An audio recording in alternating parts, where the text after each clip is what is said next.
Today I'd like to share with you the thrill of turkey hunting. I would like to go over a few things that you have to know to go turkey hunting. The first thing is the clothing that you need to wear. Now before we get started with the clothing, I want to ask a question. Who thinks that humans communicate with animals? Good, that's right. Now, to go into the woods and communicate with turkeys, first you have to dress the part. You have to be 100% camouflaged. The reason for this is because turkeys have a very keen eyesight. Their field of vision is about 270 degrees, which is about this much. With a slight turn of the head, they have a 360 degree field of vision. So you have to be totally camouflaged and totally still to turkey hunt, even with a face mask.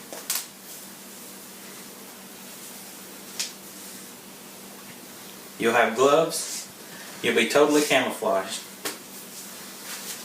The second thing I'd like to go over with you are the turkey calls. This is actually how you communicate with the turkeys.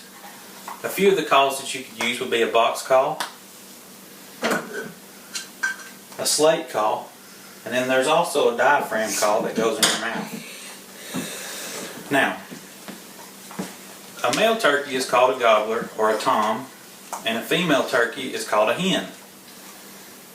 To communicate with the gobbler or the tom, the one that you're trying to get for the dinner table, you're going to use two basic calls. The first call is called a cluck, and the cluck sounds something like this.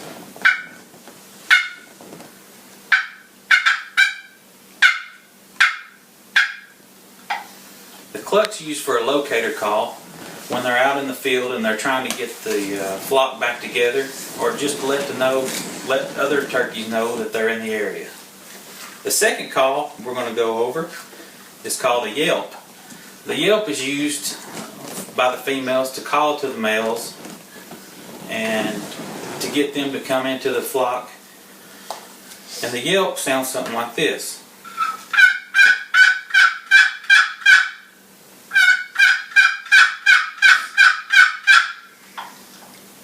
That yelp can be heard a long ways away and usually causes the turkeys to gobble very loudly.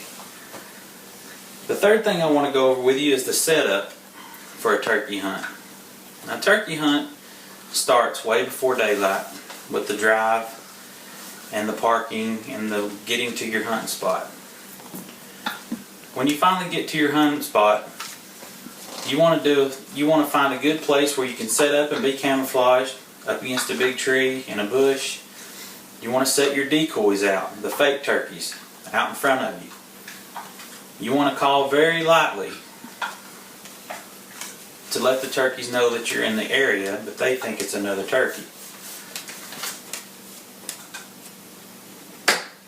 And the second thing you do after you get set up and you start calling very lightly, once you get their attention and you hear a gobble, then you want to start calling less and less, because that makes the gobbler curious. When he's curious, he's going to come looking for you. Now, going turkey hunting and getting a turkey is all fine. If you want one for dinner, that's great.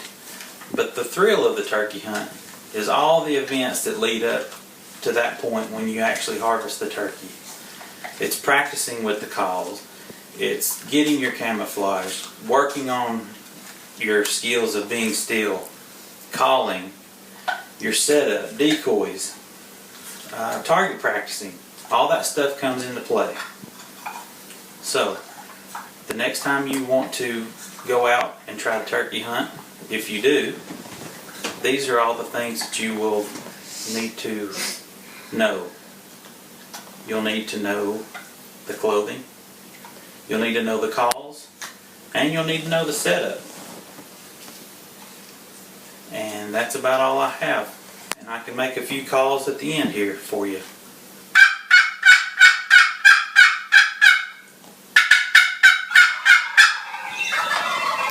There we go, we got him.